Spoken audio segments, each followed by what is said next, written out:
જિલ્લા મહિલા કોંગ્રેસ પ્રમુખ, મોરબી જિલ્લા મહિલા કોંગ્રેસ પ્રમુખ આજ રોજ શિવમ હોસ્પિટલ પાછળ ભક્તિનગર સોસાયટીની મુલાકાત લેતા ત્યાંના રહીશોએ જે તકલીફ વર્ણવી, રોડ અને લાઇટની અને પાણીની તે અસહ્ય છે. રસ્તા આપ જોઈ શકો છો કેટલા ખરાબ છે. ત્યાં બાળકોને ત્યાં એમાંથી સ્કૂલે જવું પડે છે અને આખી સોસાયટીમાં એક જ સ્ટ્રીટ લાઇટ છે, જેને લઈને રાત્રિના અંધકારમાં અવારનવાર વયસ્ક લોકોને આવવા જવામાં તકલીફ પડે છે અને બાળકોને સ્કૂલે જવામાં તકલીફ પડે છે. અને મહાનગરપાલિકામાં અવારનવાર રજૂઆત કરવા જતાં તેઓ શ્રી એમ કહે છે કે 3 દિવસ પછી આવશું, 2 દિવસ પછી આવશું, તો હજી સુધી કોઈ આવ્યું નથી. અને કમિશનર સાહેબે અને કલેક્ટર સાહેબે ભાજપના દરેક 52 કાઉન્સિલરને બોલાવ્યા હતા ચૂંટાયેલા છે અને કીધું હતું કે આ કાઉન્સિલરો દરેક વોર્ડમાં સેતુ બને, પણ હજી સુધી એક પણ સેતુ એવો આવ્યો નથી કે આ રોડ રસ્તા લાઇટનો પ્રોબ્લેમ સોલ્વ કરે. નથી નગરપાલિકામાંથી જોવા આવ્યા, નથી અહીંયા કચરાની ગાડી આવતી. એટલે બદતરમાં બદતર હાલત આ સોસાયટીની છે.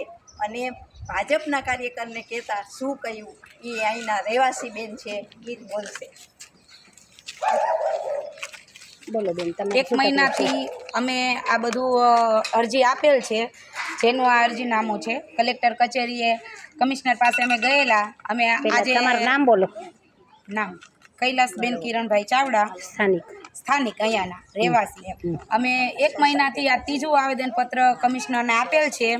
તો અમે એમાં લખાવેલું કે અમારે રોડનો પ્રોબ્લેમ છે, જે અમારે રોડ રસ્તો નથી, સ્ટ્રીટ લાઇટની પ્રોબ્લેમ છે, અમારા બાળકો અહીંયાથી ભણવા જાય છે તો ચાલવાની ક્યાંથી ચાલવું એ પ્રોબ્લેમ છે, બરાબર. તો સરે અમને એવું કીધું કે 2 દિવસમાં હું વિઝિટમાં મોકલું, 3 દિવસમાં વિઝિટ માટે મોકલું. તો અમારે મેઇન કારણ તો અમારે રોડનું છે, જે અમારો રોડ જ નથી.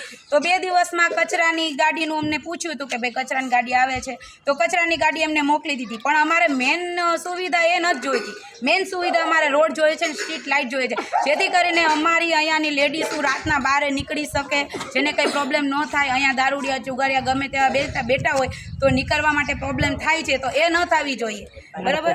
તો અમે ભાજપના કાર્યકર્તાને ઘણા લોકો સામે એમ કહે છે કે આ લોકો કોંગ્રેસના સભ્યો છે તો એમના શેરીમાં અમે નહીં રોડ બનાવી આપીએ, તો એ અમે આજે નહીં ચલાવીએ અને કાલે નહીં ચલાવીએ. અમે આમ જનતા છીએ, અમે જે ધારીએ ને એ કરી શકીએ છીએ અને અમને ઉગ્ર આંદોલન કરવા મજબૂર ન કરો. અમે 3 વખત આપ્યું છે, બરાબર, કમિશનરને, અને હવે અમારું કોઈ સાંભળશે નહીં ને તો અમે ઉગ્ર આંદોલન કરીને અમે છે ને માળિયા ફાટક ચક્કાજામ કરશું. આ અમારી નોંધ લેવી. સોસાયટીમાં હું એક નથી રહેતી, આ બધા અને અમારે આ સોસાયટીમાં આ અમારા બધા મેમ્બરો છે, પાછળ જોઈ લો. અને કોંગ્રેસના કાર્યકર હોય કે ભાજપના કાર્યકર હોય, અમે આમ જનતા છીએ, આમ જનતા છે ઈ જો, બરાબર. અમે આમ જનતા છીએ, અમારી વાત સાંભળો. અને ભાજપના કાર્યકરોને બોલાવીને સેતુ બનાવ્યા હતા કમિશનર સાહેબે, તો એ સેતુ ક્યાં ગયું? આડખીલી થાય છે, સેતુ નથી થતા. ભાજપના કાર્યકરો આડખીલી અમારી માંગે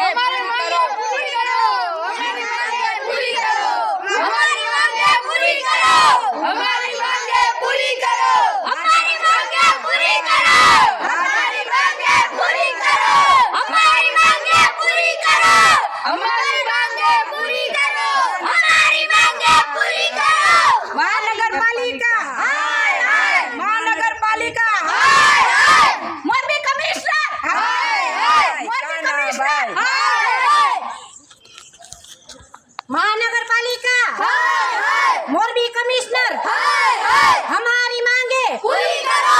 કાનાભાઈ, पूरी करो. કાનાભાઈ, કાનાભાઈ, हमारी मांगे पूरी करो. हमारी मांगे पूरी करो. हाय भाजप, हाय